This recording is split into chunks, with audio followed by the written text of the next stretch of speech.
चलो स्टार्ट किया जाए। क्लास क्लास जाते जाते आखिरी सवाल ये छोटा सा था, ठीक है। अभी इसके आगे बातचीत करना है। पढ़ो, इसको पढ़ो।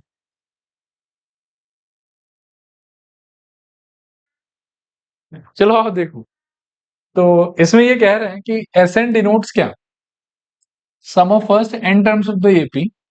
तो S twelve is equals to three times of S eight minus S four मेरे को करके देखना। तो इस टाइप के क्वेश्चन में जनरली यही सजेशन रहता है कि एलएचएस आरएचएस दोनों का अच्छे से एक्सप्लोर करो, लास्ट में दोनों का एक्सप्रेशन सेम आना चाहिए, वहां से हम कह देंगे कि ठीक है एलएचएस इक्वल्स टू आरएचएस। और इसमें क्लियर है कि एस एन रिप्रेजेंट कर रहा है एन टर्म्स का सम, तो एस ट्वेल्व क्या रिप्रेजेंट करेगा बताओ? 12 टर्म का सम। लिखो आप, इसका एक्सपेंशन लिखो, S twelve is equals to 12/2, 2 times of first term plus 12 minus 1 into common difference.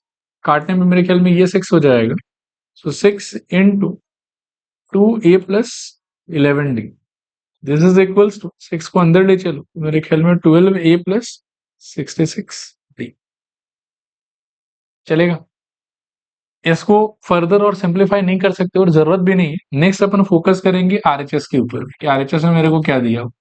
RHS में दे आर सेइंग कि 3 times of S eight minus S four चाहिए मेरे।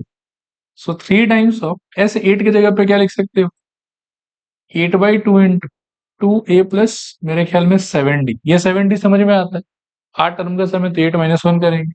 और माइनस ऑफ एस फोर का मतलब क्या होगा, 4/2 इंटू क्या, 2a प्लस 3d। क्लियर है मेरे ख्याल में? यहां से 2 4 जा 8, 2 2 जा 4, 4 को अंदर 2 को अंदर, सो 3 इंटू 4 अंदर ले जाने पे 4 2 जा 8 है, और 4 7 जा मेरे ख्याल में 28d, ठीक है। माइनस 2 अंदर ले जाने पे मेरे ख्याल में ये वाला 4 है, और प्लस 2 3 जा 6d, ऐसा कुछ आ जाएगा। फिर यहां से 3 times of 8a minus 4a का आंसर मेरे ख्याल में 4a, 28d माइनस 6d का आंसर मेरे ख्याल में प्लस 22d, और इस 3 को अंदर ले चलो तो मेरे ख्याल में ये भी हो जाएगा आपके लिए 12a प्लस 66d। अब एज यू कैन सी कि इसका आंसर और इसका अल्टीमेट आंसर क्या है, सेम टू सेम। तो यहां से इसके नीचे आप लोग लिखना कि therefore LHS is equals to RHS, which means S12 is equals to 3 times of S8 minus S। ये आपका आंसर।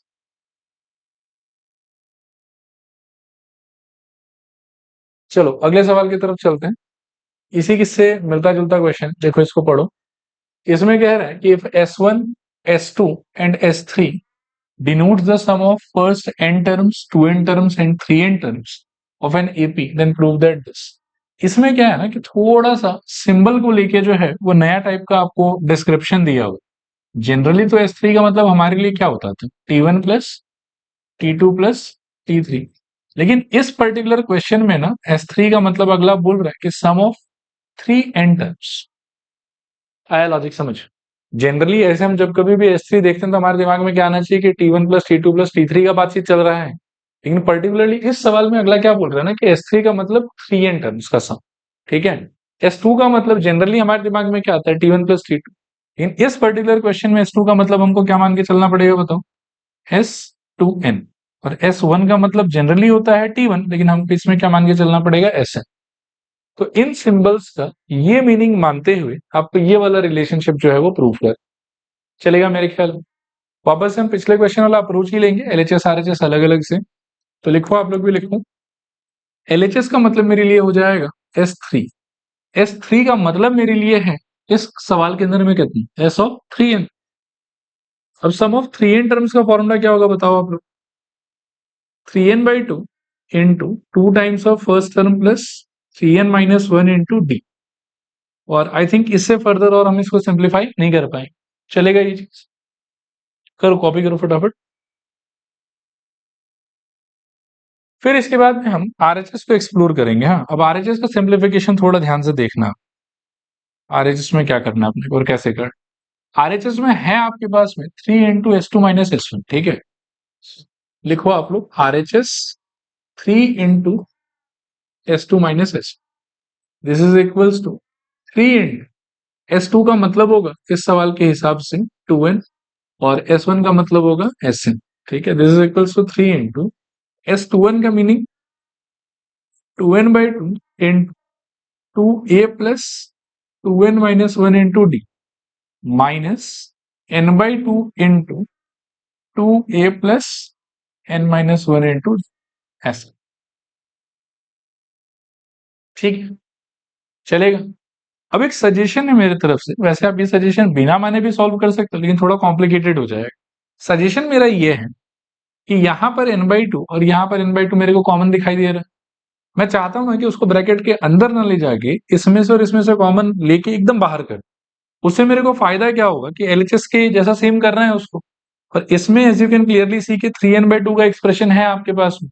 तो जैसे ही आप इन दोनों में से n/2 वाला पार्ट कॉमन लेके बाहर कर दोगे ना, तो 3n/2 आपको इमीडिएटली बाहर बनता हुआ दिखाई दे देगा। आया लॉजिक समझ? इसमें देखो क्या कर सकते हो, n/2 यहां से और यहां से खींच लो आप कॉमन, तो आपको मिलेगा 3 इंटू n/2 ब्रैकेट के अंदर में 2 into 2a plus 2n minus 1 into D, और यहां पर minus of 2a plus n minus 1 into d, ठीक है। यहां से इस 2 को अंदर ले चलो और इस माइनस से इस ब्रैकेट को खोलो, तो आपको मिलेगा 3n/2 ब्रैकेट के अंदर I think 4a plus 2 into ये वाला पार्ट में आ जाएगा I think 4n minus 2 into d minus of 2a minus of n minus 1 into D, चलेगा, ठीक है। आगे ध्यान से देखना कि 4a माइनस 2a कितना हो जाएगा बताओ।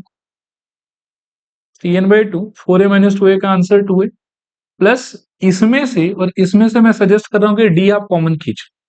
इसमें से कंट्रीब्यूशन आपको मिलेगा 4n माइनस 2 माइनस ऑफ उसमें से आएगा n माइनस 1, तो माइनस जब इस पे लगाओगे आप तो माइनस n और क्या हो जाएगा प्लस 1।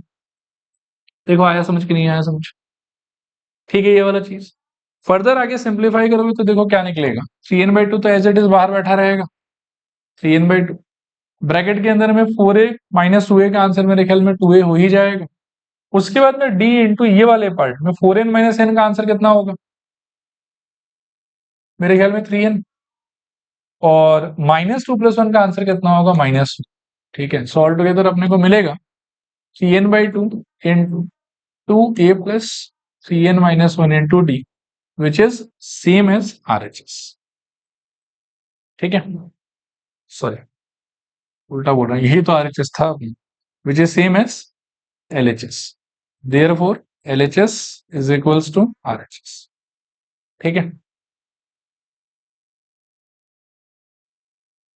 ठीक है। अगला पढ़ो इसको आप, बहुत बढ़िया क्वेश्चन है। ओके सो बहुत ही प्यारा क्वेश्चन है। इसमें ये कह रहा है कि the ratio of 11th and 18th term of an AP is इतना, मतलब पहले आपको बोला हुआ है कि T11/T18 का answer is equals to 2/3। Find the ratio of 5th term and 25th term, तो ये पहले बोला है कि आपको T5/T21 निकालो आप, एक तो ये पूछे, and ratio of sum of first 5 terms to the sum of first 21 terms, मतलब आपसे ये साथ ही साथ S5 डिवाइडेड बाई S21 भी पूछा, मतलब ये चीज गिवन है और इसके हेल्प से आपको ये भी निकालना है और आपको ये भी निकालना। चलो इससे स्टार्ट करते हैं, लिखो T11/T8, सॉरी 8 नहीं 18, ठीक है। T11/T18 इज इक्वल्स टू आपको दिया हुआ 2/3, this implies a plus 10d by a plus 17d is equals to 2/3. This implies 3 को क्रॉस मल्टीप्लाई तो 3a plus 30d is equals to 2a plus 34d. a यहाँ d वहां, तो मेरे ख्याल में 3a minus 2a का आंसर a, 34 minus 30 का आंसर 4d, तो a is equals to basically आपको मिला 4d। ये समझ में आया? इसको आप मार्क कर लो इक्वेशन नंबर कितना 1, चलेगा। अब आपको सबसे पहले पूछा क्या है T5/T21, तो आप नेक्स्ट निकालो, मतलब आप इसके नीचे लिखना कि T5/T21 is equals to a plus 4d divided by कितना a प्लस 20d। a के जगह पर आप बिठा सकते हो 4d plus 4d divided bye 4d plus 20d, solve करने पे ऊपर आ जाएगा शायद से 8d और नीचे आ जाएगा शायद से 24d। डी से डी गया 8 का 1 और 3। So this is equals to 1/3 T5/T20। ठीक है, और क्या पूछा था आपसे? S5/S21 निकालेंगे इसको, तो S5 का फॉर्मूला क्या हो जाएगा आपके लिए? 5/2 into 2a+4d divided by 21/2 into 2a+20d। ए की जगह पर क्या बिठा सकते हो? 4d। सो 2 तो ऐसे काट दो। 5/21 होल थिंग इंटू ए की जगह पे 4d, तो 2 इंटू 4d कितना आ जाएगा? 8d plus 4d divided by 2 into 4d, फिर से यहाँ पे आ जाएगा 8d और प्लस 20d। ठीक है, ओवरऑल 5/21 इंटू 8+4 कितना? 12d और 8+28 कितना? 28d। डी से डी गया, सो 5/21 इंटू 12/28, ये शायद 4 से काट सकते हो, 3 और 7, और 3 से फर्दर ये काट सकते हो 1 और 7। सो फाइनल आंसर 5/49, ये आंसर है।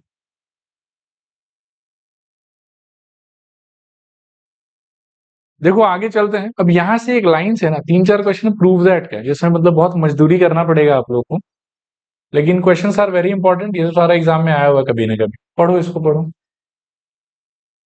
यह है पहला सवाल। If P times the pth term of an EP is Q times the qth term, then show that its P plus qth term is 0। ठीक है, मैं 30 सेकेंड टाइम देता हूँ, थोड़ा सा आप कॉम्प्रीहेंड करो दिमाग में कि ये बोलना क्या चाह रहा है। आओ देखो। हाँ, यहाँ देखना ध्यान से, ये पहले आपको कुछ बोल रहा है कि P times pth term is Q times qth term, तो इसका ट्रांसलेशन इंग्लिश में होगा P into T P equals to Q into T Q. इसको तो बहुत लोगों ने डिकोड कर दिया आप लोग में से, और फिर बोल रहा है कि ये प्रूव करके दिखाओ। इसका मतलब है T of P plus Q is equals to, हमको 0 प्रूव कर, मतलब P एक वैल्यू है, सपोज करो कि 10 होगा, Q एक वैल्यू है, मान लो कि 15 होगा, तो P प्लस क्यू का वैल्यू कितना होगा? 25। तो मेरे को प्रूव करने के 25th टर्म फिर आगे जाके क्या होगा? 0। क्लियर मेरे ख्याल में क्वेश्चन। चलो शुरू करते हैं, लिखो। गिवन गिवन लिखना है इसमें P T P is equals to Q T Q. This implies P into T P is equals to Q into T Q. TP का एक्सपेंशन क्या होगा बताओ? I think A plus P minus 1 into D is equals to Q into, बोलो, A plus Q minus 1 into D.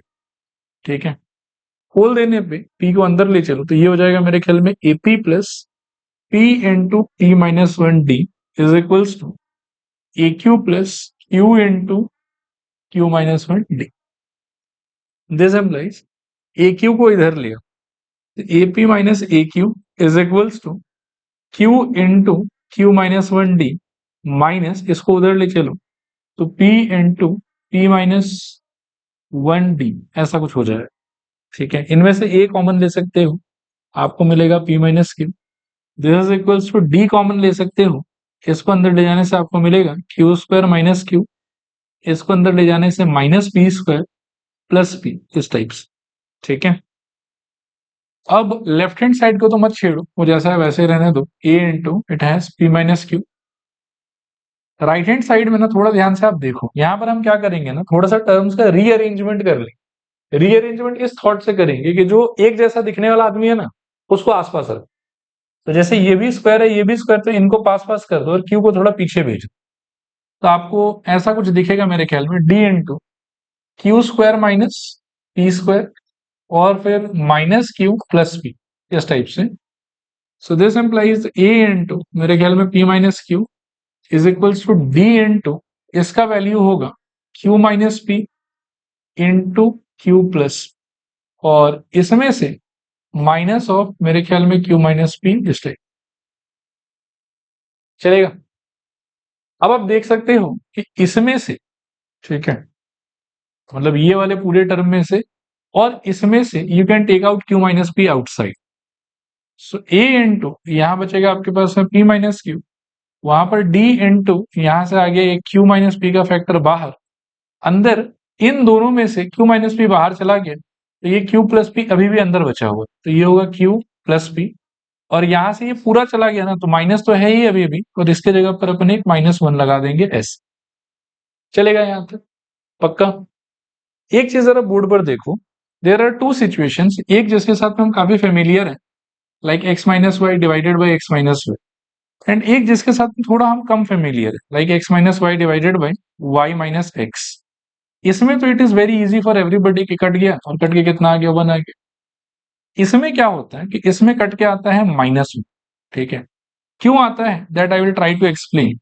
ये जो structure है ना, ये बेसिकली ऐसा कुछ लिखा हुआ है कि अगर ऊपर वाले को आप 2 - 5 सोचोगे तो नीचे वाला 5 - 2 आया, बात समझ। ये वाले स्ट्रक्चर में ऊपर भी 2 - 5 है और नीचे भी 2 - 5 है, तो अल्टीमेटली निकलेगा ऊपर भी -3 नीचे भी -3, पूरा कट गया एक दूसरे से और 1 बचे। लेकिन इस वाले में क्या होता है कि अगर ऊपर वाले को 2 - 5 मानोगे ना तो नीचे वाला आपके लिए क्या हो जाएगा 5 - 2, तो उसके चक्कर में ऊपर आपका आंसर मानो क्या आया -3, तो नीचे आएगा आपका आंसर +3। मतलब एक जगह पॉजिटिव आंसर रहेगा और एक जगह नेगेटिव आंसर रहेगा, और फिर कट के कितना बचेगा आपके पास में माइनस। ये डिफरेंस है। तो यहां पर भी यू कैन सी कि p माइनस क्यू और q माइनस p दो आदमी है, तो काटने का तो मेरा मन कर रहा है, तो अगर यहाँ पे p माइनस क्यू और यहाँ पर भी p minus Q same same होता तो काट के कितना आता 1। लेकिन सिंस यहाँ पर एक जगह p माइनस क्यू है और दूसरी जगह क्या है q माइनस p, तो कटेगा तो है ही सही, लेकिन कट के निकलेगा क्या, निकलेगा -1। तो यहाँ पर एक आ जाएगा आपके पास में -1, तो ऑल टुगेदर बचा आपके पास में, किधर भी दे सकते हैं, इधर भी उधर भी, ठीक है। सो a इज इक्वल्स टू ये -1 d के बाहर चिपका दो तो minus of d times of, इसको भी थोड़ा रीअरेंज करके लिख रहा हूँ, एक ही बात है p प्लस क्यू माइनस 1।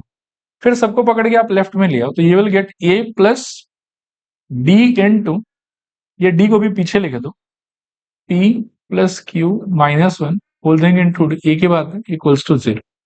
और इसको हम मार्क कर लेंगे इक्वेशन नंबर 1, ठीक है।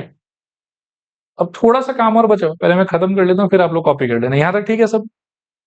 प्रूफ किसके बारे में करना था, टी पी प्लस क्यू के बारे में।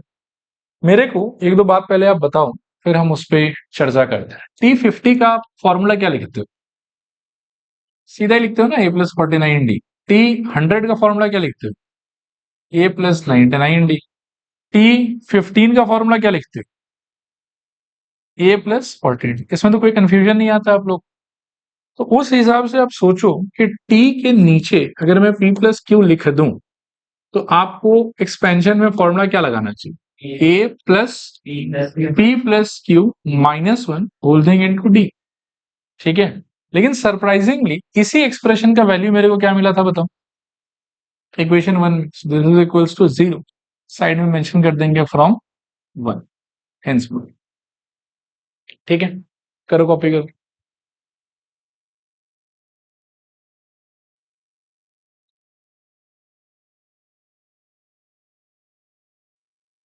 चलो आगे चलते हैं, अगला क्वेश्चन देखो। In a given AP if pth term is q, pth term का वैल्यू q बोला हुआ है एंड qth टर्म का value is p, then show that it's nth term is p plus q minus n। समझे, मतलब इसमें क्या हो रहा है कि pth टर्म का आंसर है q, qth टर्म का आंसर है p, और उस सिचुएशन में nth टर्म का आंसर हमको क्या प्रूव करना है, p plus Q minus n। ये है हमारे लिए टू प्रूफ, बाकी ये वाला और ये वाला गिवन के कैटेगरी में चला जाए, चलेगा। चलिए सॉल्व करें इसको। तो TP is equals to Q, बोलिएगा इस चीज को तो क्या आएगा, A plus P minus 1 into D is equals to Q, equation number 1। फिर अगला आपको बोला कि T Q is equals to P, T Q को खोलने से मिलेगा आपको A plus Q minus 1 into D is equals to P, equation number 2। और सिंस आपको आगे चल के टीएन के बारे में कुछ ना कुछ प्रूफ करना है तो एक बार रिकॉल करो कि टीएन का अपना खुद का फॉर्मूला क्या होता था, A plus N minus 1 into D. N तो मेरे को आंसर में भी दिख रहा था, एन को लेके तो इतना कोई टेंशन नहीं है मेरे को, टेंशन मेरे को है ए को और डी को लेके, क्योंकि आंसर में मेरे को ए और डी दिखाई नहीं दे रहा, मतलब ए और डी का वैल्यू कहीं ना कहीं ढूंढना है मेरे को। अब ये बात अगर अपने को समझ में आ जाए तो फिर हम यहाँ देख सकते हैं कि linear equation in two variable जैसा सिचुएशन है कि ए और डी में मेरे पास दो दो इक्वेशन है, तो सॉल्व करके ए और डी का आंसर निकालना होगा पहले। अब ए और डी का आंसर निकालने के लिए क्या करना होगा, देखो ऑलरेडी ए का कोफिशिएंट मैच कर रहा है दोनों, तो आप कुछ ज्यादा टेंशन मत लो, आप ऐसा करो कि इक्वेशन 2 माइनस इक्वेशन 1 कर दो आप। तो ए से ए तो डायरेक्टली गया, डी वाले पार्ट में इसका डी वाला part is D into I will say Q minus 1 और इसका डी वाला पार्ट इज पी माइनस 1, ठीक है ना। So minus d into p minus 1 is equals to इसका पी और इसका क्यू, तो I think p minus q ऐसा हो जाए। ये तो डायरेक्टली कैंसिल ही हो गया दोनों, ठीक है।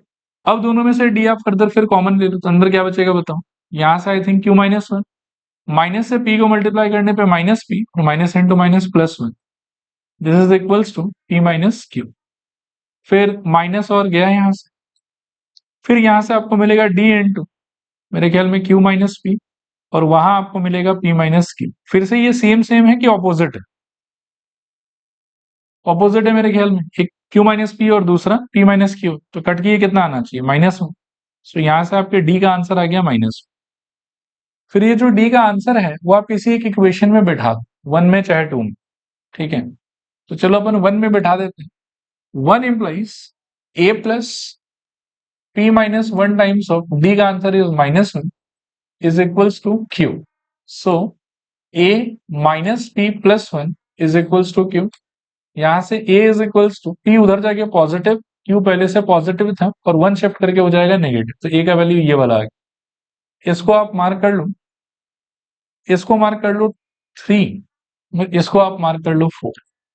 अब आपको फोकस करना है tn पे, तो tn का आंसर है a plus N minus 1 into D. A का आंसर आपका ये वाला आया है, तो p plus Q minus 1 plus N minus 1 into D का आंसर आपका आया है माइनस 1, तो यहां आप लगा दो minus 1, this is equals to p plus Q minus 1 minus n plus 1। मेरे ख्याल में माइनस 1 प्लस 1 गया और यहां से आपको मिल जाएगा p plus Q minus n, t n का आंसर, हेंस प्रूफ।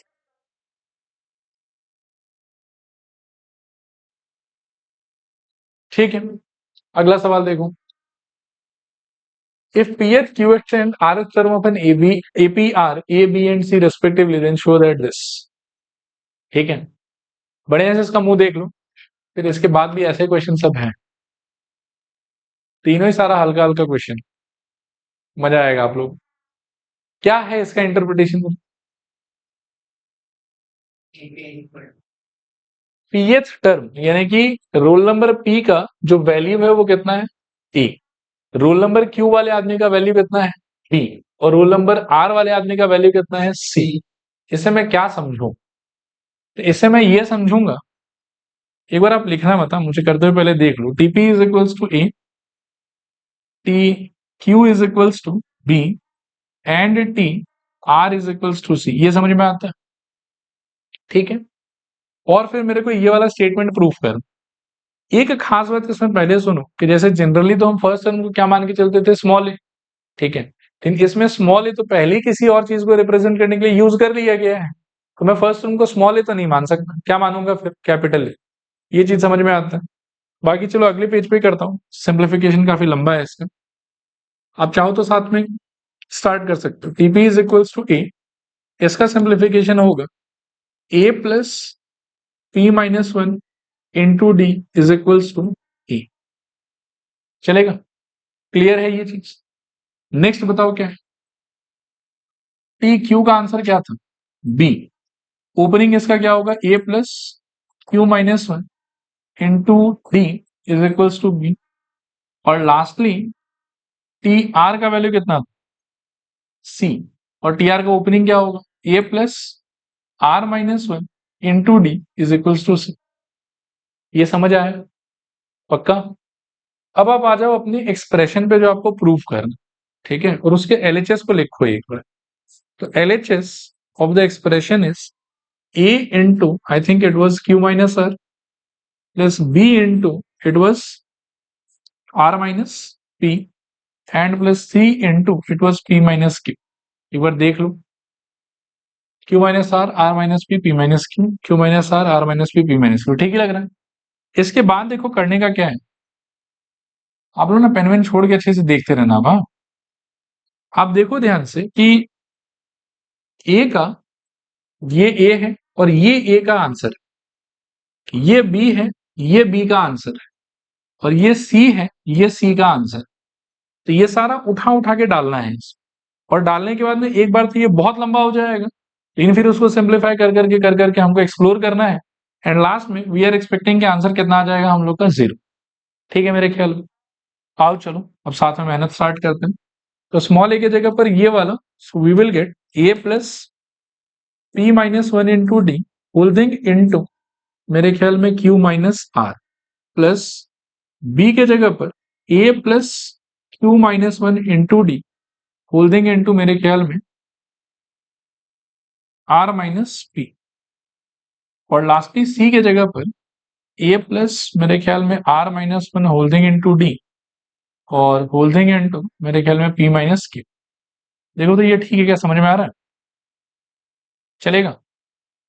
अब हर एक के अंदर में थोड़ा ध्यान से आप सोचना, ये जो सामान है ना ये वाला, ये अंदर जाएगा, अंदर जाके एक बार इसको भी मिलेगा और एक बार इसको भी मिलेगा। ये समझ में आ रहा है?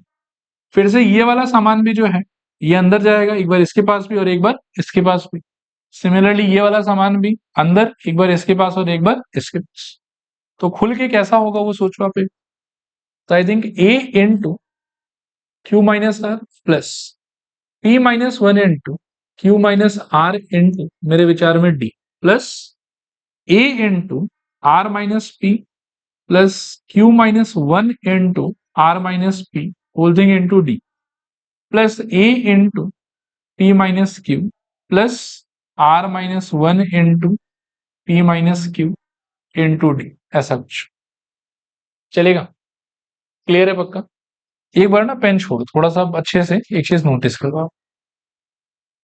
यहां तक तो ठीक है, सब बढ़िया है एकदम। अब अगर मैं आपसे पूछूं कि इन सारे टर्म्स में कौन सा आपको लाइक टर्म लग रहा है, तो आपको बोलना चाहिए कि सर ये ए से जुड़ा हुआ, ये ए से जुड़ा हुआ और ये ए से जुड़ा हुआ, ये लोग लाइक टर्म। ठीक है। फिर ये डी से जुड़ा हुआ, ये डी से जुड़ा हुआ और ये डी से जुड़ा हुआ, ये लोग भी लाइक टर्म, क्योंकि इन सारे के पास में डी है और उन सारे के पास में क्या है, ए है। तो मेरा सजेशन है कि जितने लोग के पास में ए है ना, सब में से आप मन में ऐसा सोचो कि हम ए को कॉमन ले रहे हैं। तो सोचो एक बार कि क्या निकलेगा। ए यदि कॉमन ले लिए तो यहां से क्या आएगा, क्यू माइनस आर, यहां से क्या आएगा प्लस आर माइनस पी, और यहां से क्या आएगा सोचो, plus P minus Q. I hope कि समझ में आ रहा होगा। अभी ये वाला पार्ट थोड़ा ज्यादा इंपॉर्टेंट है, ध्यान से देखो। बाकी टर्म्स में से आप डी कॉमन ले लो। डी कॉमन लेने के बाद में आपके पास में दो ऑप्शन, या तो आप पहले एक बार इसको इसको और इसको लिखो और अगले स्टेप में इसको ब्रेक डाउन करो। बाकी लेकिन मेरा सजेशन है कि यहीं पे थोड़ा दिमाग लगा लो और तोड़ के जो आंसर आएगा ना उसी को डायरेक्टली मेंशन करना स्टार्ट कर। तो मान लो कि इससे आंसर क्या आएगा सोचो, पी इंटू ये वाला, तो पी इंटू क्यू कितना हो जाएगा, पी क्यू, और पी इंटू आर कितना हो जाएगा, माइनस पी आर। तो क्या होना चाहिए बताओ, p Q minus P r. फिर माइनस वन इंटू क्यू तो माइनस क्यू, और minus one into minus r तो आई थिंक प्लस आर। देखो ये क्लियर है, चलेगा? व्हाट अबाउट दिस, आप लोग बताओ तो क्या आना चाहिए, ट्राई करो सब लोग, बोलो क्यू आर, करो और बोलो माइनस पी क्यू, फिर माइनस आर प्लस पी, और लास्ट वाले के लिए प्लस पी आर, और बोलो minus Q r minus P plus मेरे ख्याल में क्यू। देखो क्लियर है क्या? ठीक है। अब वैसे तो मैं आपको भी एक्सप्लेन कर देता हूँ कि कौन किससे कट रहा है, बट एग्जाम में क्या कि यहाँ पहुंचने के बाद में आप आंख बंद करके सबको काट दें। ठीक है, कैसे देखो यहाँ plus q plus p plus are minus r, सब कट गया। यहाँ पर पी क्यू, उसके साथ में ये रहा minus P r plus Q r minus Q minus P plus P minus are plus r, सब कट गया। ठीक है। सो अगले स्टेप में जो आपको मिलेगा वो होगा A into zero plus B into zero which is equals to very big zero which is equals to RHS। करो कॉपी। ठीक है, आओ चलो आगे चलते हैं। अगला क्वेश्चन देखो, ये उसके कंपैरिजन में थोड़ा आसान है। इसमें कह रहे हैं कि mth term of an AP is ये वाला, nth term of the AP is ये वाला, और mnth टर्म शुड बी ये वाला। ठीक है, तो एक बार ऐसे ट्रांसलेट कर लेते हैं कि मीनिंग क्या होना चाहिए इसका। तो मेरे ख्याल में tm का वैल्यू 1/n, tn का वैल्यू 1/m, और प्रूव करना है हमको कि tmn का वैल्यू 1। क्वेश्चन समझ में आया कि किस फॉर्मेट में जाना है हम लोग? चलो शुरू करो, लिखो tm is equals to 1/n। tm का ओपनिंग क्या होगा? a plus m minus 1 into D is equals to 1/n। Second situation, tn is equals to 1/m. So a plus n minus 1 into d is equals to 1/m। ठीक है, ये वाला equation number 1 और ये वाला हो जाएगा आपका इक्वेशन नंबर 2। चलेगा? अब आप करो 2 माइनस 1, तो a से a चला गया मेरे ख्याल में, बाकी फिर ये वाला पार्ट माइनस ये वाला पार्ट, तो अपने को मिलेगा n minus 1 into d minus of m minus 1 into D is equals to 1/m second equation का माइनस 1/n फर्स्ट इक्वेशन।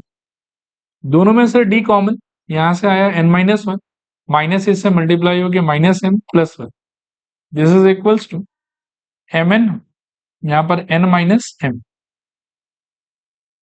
चलेगा मेरे ख्याल में? 1 से 1 गया, this implies d into n minus m is equals to n minus m by mn। तो यहां का n माइनस m कैंसिल। अच्छा, ये लोग सेम फॉर्मेट में क्या ऑपोजिट फॉर्मेट में है? क्या बोल रहे हो? n माइनस m सेम, तो कट के 1 आएगा। और अगर ऐसा होता कि एक n माइनस m होता और दूसरा m माइनस n होता तो कट के कितना आता? -1 आता। इन फिलहाल यहाँ क्या आना चाहिए? कट के 1। क्लियर मेरे ख्याल में? तो डी का आंसर कितना आ गया आपको बताओ? 1/mn। Very good. तो this implies D is equals to 1/mn। अब ये जो आंसर अपना आया, ये किसी एक इक्वेशन में डाल दो, चाहे फर्स्ट में चाहे सेकंड में। मान लो कि मैं फर्स्ट में डाल देता हूं, तो इक्वेशन 1 इंप्लाइज ए का ए रहेगा plus m minus 1 into D के जगह पर 1/mn is equals to 1/n। बोलने पे a plus m into 1/mn minus 1/mn is equals to 1/n।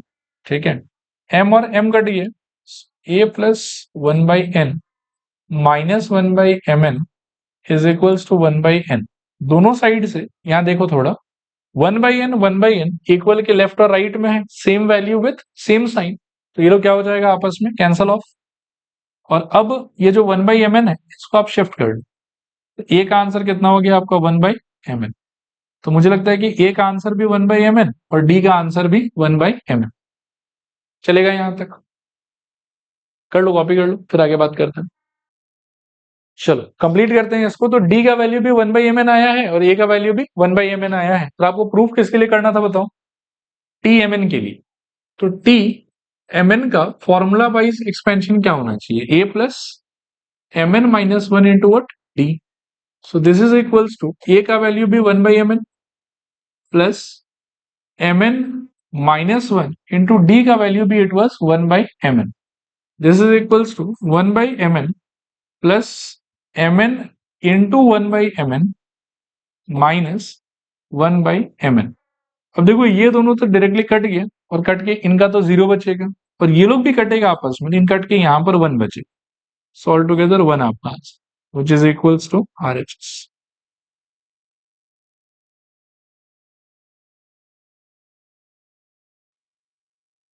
चलो अगला क्वेश्चन देखो, ये थोड़ा खतरनाक है, कैलकुलेशन कुछ ज्यादा ही लंबा है इसका, एकदम इत्मीनान से ध्यान से देखना। पढ़ लो पहले एक बार।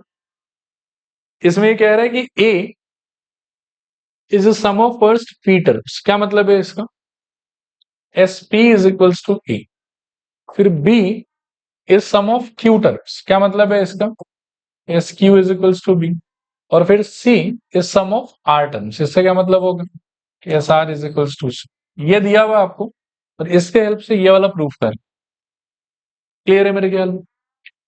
और यहां पर भी वो बात होगा कि स्मॉल ए ऑलरेडी किसी और पर्पस के लिए अगर यूज कर रखा है तो आप फर्स्ट टर्म को क्या मानोगे, कैपिटल ए, और कॉमन डिफरेंस को क्या मानोगे, कैपिटल डी। चलो शुरू करते हैं।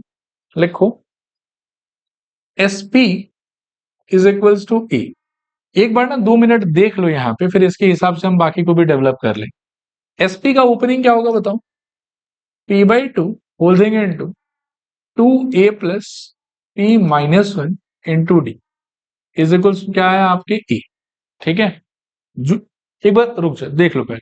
ठीक है, यहां तक सब कुछ पक्का। जो आपको प्रूफ करना है उसमें आपको ए नहीं चाहिए, आपको बल्कि चाहिए ए बाई पी।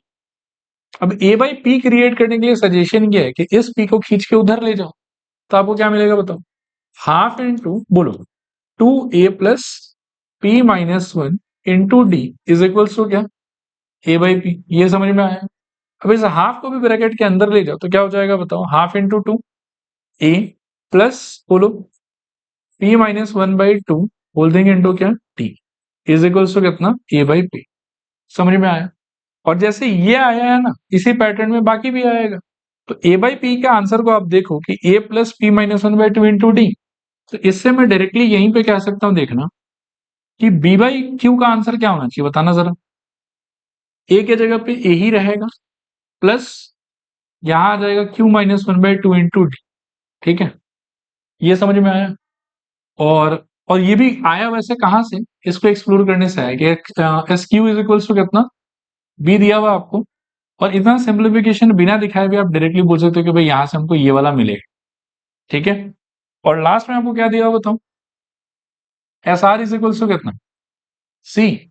और सॉल्व करने से क्या आएगा बताओ, A plus r-1/2 into D is equals to क्या आना चाहिए बताओ, सी बाई आर। समझ में आ रहा है ये चीज, क्लियर है पक्का। पी टर्म्स था तो p-1/2, क्यू टर्म्स था तो q-1/2, और r टर्म्स था तो r-1/2, और सब में ए वाला पार्ट कॉमन है, और सब में d से मल्टीप्लाइड चलेगा। अब आपको प्रूफ जिसके लिए करना है वो एक्सप्रेशन लिखो, तो आपको प्रूफ करना है एलएचएस है आप A by P into q-r plus b by Q into r-p plus c by r into it is p-q steps. ये एक्सप्रेशन है। ठीक है, एक बार आप पेन छोड़ो और अब बहुत अच्छे से बहुत ध्यान से मुझे इसको कंप्लीट करते हुए देखो। ए बाई पी का आंसर देखो तो आप अपने कॉपी में क्या निकला है हम लोग, I think A plus p-1/2 whole thing into D, right. और ये मल्टीप्लाइड है किससे, q-r से। ध्यान से एक बार देखते रहे। What about b by Q, A plus q-1 into sorry q-1/2 into D whole thing into r-p। और लास्टली c बाई आर का क्या होगा, तो a plus r-1/2 whole thing into D whole thing into कितना, p-। Clear है मेरे ख्याल में। अब वापस से वही बात कि ये q-r का फैक्टर अंदर, ये r-p अंदर, ये p-q अंदर। तो अगले स्टेप में मेरे को दिखेगा a into q-r plus p-1 into q-r, या p-1/2 into q-r into D, plus a into r-p plus q-1/2 whole thing into r-p whole thing into D, और लास्ट वाले में plus a into p-q plus r-1/2 into p-q into D. ऐसा, ये समझ में आ रहा है। यहाँ के बाद में वापस से आपको सोचना है कि किसको किसको आप लाइक टर्म की कैटेगरी में डाल सकते हो। तो जिनके जिनके पास ए है वो लोग एक लाइक टर्म का सेट हो गया, और जिनके जिनके पास में डी है वो लोग अलग लाइक टर्म का सेट हो गए। जिनके जिनके पास ए है उनमें से what do you think common क्या निकाल सकते हो, ए कॉमन निकाल सकते हो। ठीक है, तो मैं निकाल लेता हूँ, और निकाल के क्या बचेगा ये आप बताओ। दिस इज इक्वल्स टू ए, बोलो फर्स्ट वाले से क्या आएगा, q-r, सेकेंड वाले से r-p, और थर्ड वाले से आई थिंक p-q। ये रहा q-r, ये रहा r-p, और ये रहा p-q। जिनके जिनके पास d है उनमें से what do you think common क्या आ सकता है, मेरे ख्याल में सब में से डी भी आ सकता है और ये नीचे वाला टू भी आ सकता है। देखो डी है, नीचे टू है, डी है और नीचे क्या है, टू। तो आप कॉमन निकाल लो इसमें से। आई विल सजेस्ट कि डी अपॉन टू। ठीक है, अब यहाँ बोर्ड पर देखो एक बार, डी बाई टू कॉमन चला गया, बचना तो ये दोनों चाहिए। तो आप ऐसा भी कर सकते हो कि पहले इसको लिखा, अगले स्टेप में ब्रेक किया और फिर सिंप्लीफाई किया। दूसरा आप दिमाग क्या लगा सकते हो कि यहीं पर आप थोड़ा सा सोचो और आप तोड़ के बताओ कि आएगा क्या।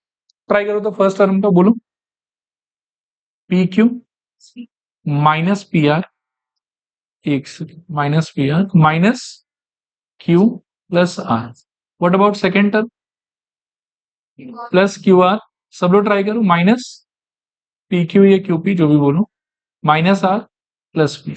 और last term plus R P minus R Q minus P plus. ठीक है, और फिर से पिछले क्वेश्चन की तरह यू विल फाइंड ये सब लोग कट जाएगा। क्यू से क्यू, पी से पी, आर से आर। यहां पर भी पी क्यू से पी क्यू, पी आर से पी आर, फिर क्यू आर से क्यू आर, माइनस क्यू से, कुछ गलत लिखा है क्या, ये वाला प्लस क्यू होना चाहिए था लास्ट में, माइनस पी प्लस क्यू होता है ये वाला ना। हम्म, तो अब माइनस क्यू के साथ में प्लस क्यू, माइनस पी के साथ में प्लस पी, और प्लस आर के साथ में माइनस आर भी गायब लग रहा है क्या, आंसर नहीं है रहा मैं। ठीक है, तो सारा कट गया। और फिर से प्रीवियस टाइम की तरह यहां पर भी वही होगा कि a into zero plus D by two into zero. So answer में a very big zero and वहां से RHS।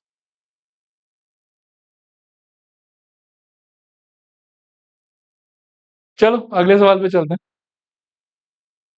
देखो इसको देखो, प्यारा सा आसान सा सवाल।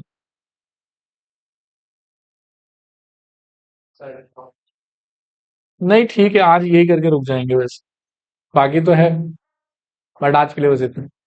देखो इसको देखो, ये कह रहा है कि manufacturer of TV sets produced 600 sets in third year and 700 sets in seventh year. Assuming that the production increases uniformly by a fixed number every year, find the total production in first year, production in 10th year, and total production in first 7 years. हाँ मतलब उस type का ही। और ये question actually बहुत important है। इसमें क्या है ना कि बच्चे लैंग्वेज का इंटरप्रिटेशन ठीक से नहीं कर पाते। मैं आपको दो तीन लैंग्वेज बता रहा हूँ, आप थोड़ा सा सोच सोच के मेरे को बताना कि किसका इंटरप्रिटेशन क्या होना चाहिए। मैं अगर आपको बोलूं कि प्रोडक्शन इन 3 इयर्स, क्वेश्चन से बाहर ऐसे जनरल डिस्कशन कर रहा हूं, क्वेश्चन को थोड़ा बाद में देखेंगे। अगर मैं बोलूं कि प्रोडक्शन ऑफ 3 इयर्स, इसका मतलब क्या, T3 की S3। प्रोडक्शन ऑफ 3 इयर्स अगर बोला तो 3 साल का मिला के मैं टोटल प्रोडक्शन बोल रहा हूं। पहले साल का प्रोडक्शन प्लस दूसरे साल का प्रोडक्शन प्लस तीसरे साल का प्रोडक्शन, और सारा मिला जुला के ऑब्वियसली कौन सा सिंबल होना चाहिए, S3। लेकिन अगर मैं कहूं कि प्रोडक्शन ऑफ थर्ड ईयर, तब फिर मैं T3 का बात कर। Production in 5 years, S5। Production of fifth year, T5। ये लॉजिक आपको क्लियर हो, ठीक है। अब अगर ये क्लियर है तो आप मेरे को बताओ कि ये 600 बोल रहा है कि थर्ड ईयर का प्रोडक्शन है, तो T3 है कि S3 है, ये T3 है। लिखो T3 is equals to, T3 is equals to 600। T3 का opening A plus 2D is equals to 600, equation number 1। चलेगा मेरे ख्याल में। फिर क्या बोल रहा है बताओ, 700 सातवां साल, तो T3 सॉरी T7 की S7, T7 तो लिखूं T7 इज इक्वल्स टू 700। खोलने पे क्या आएगा बताओ, A plus 6D is equals to 700, equation number 2। पहले तो इनको सॉल्व कर लो। तो 2 माइनस 1 इंप्लाइज 6 माइनस 2 तो 4D, 700 माइनस 600 100, और D इज इक्वल्स हो गया शायद से 25। ये 25 उठा के अगर आप 1 में पटक दोगे तो equation 1 implies I think A plus 2 into 25 is equals to 600। So 2 into 25 50 हो जाएगा। A is equals to 600 minus 50, that is 550। चलेगा, इतना निकाल लिया। बाकी अब देखते हैं कि पूछा क्या क्या है। सबसे पहले पूछा है हमसे कि the total production in first year. तो इसका मतलब तो ए ही होगा। ठीक है, लिखो नंबर 1 पार्ट का answer A is equals to 550 total production in first. Clear. Second part में आपसे पूछा है कि the production in 10th year, तो T10 पूछा है कि S10 पूछा है? प्रोडक्शन इन 10th ईयर मतलब 10वें साल में इंडिविजुअली कितना प्रोडक्शन हुआ, तो इसका आंसर आएगा T10। ठीक है, 2 नंबर पे T10 is equals to formula A plus 9D, और मेरे ख्याल में ए का आंसर 550 और 9 टाइम्स डी का मतलब 25, तो यहां आ जाएगा मेरे ख्याल में 550 प्लस कितना 225 क्या, हाँ, और जोड़ देने से कितना हो जाएगा 775। चलेगा, ठीक है ये चीज। फिर तीसरे पार्ट में आप देखो, तीसरे पार्ट में बोल रहा है कि total production in first 7 years, इसका क्या मतलब है S7। Very good. अच्छा, S7 के लिए फिर से मेरे दिमाग में एक ख्याल है कि S7 के लिए अपन क्या करें, बड़ा फॉर्मूला की छोटा फॉर्मूला। आप अगर स्मार्ट हैं तो आप बोलेंगे छोटा फॉर्मूला इस पर्टिकुलर क्वेश्चन में। क्यों? क्योंकि 7th ईयर का जो प्रोडक्शन है यानी कि जो T7 है वो तो हमको पहले से दिया हुआ है। यदि ये नहीं होता मेरे पास में तब तो उपाय क्या था, बड़ा फॉर्मूला। लेकिन अगर ये है मेरे पास में तो उपाय है छोटा फॉर्मूला। देखो थर्ड पार्ट के लिए, थर्ड पार्ट में हमको चाहिए S7 that will be equals to 7/2 into first term कितना आया था आपका 550 और लास्ट टर्म कितना था 700। So this is equals to 7/2 into इन दोनों का सम टोटल 1250, 2 से काटोगे तो शायद से 6, 2 और 5, और मल्टीप्लाई करने पे कितना आता है 4374, 437। तो यानी कि कितना 7 साल का मिला के टोटल प्रोडक्शन कितना हो गया इसका 437। चलेगा, चलो आज के लिए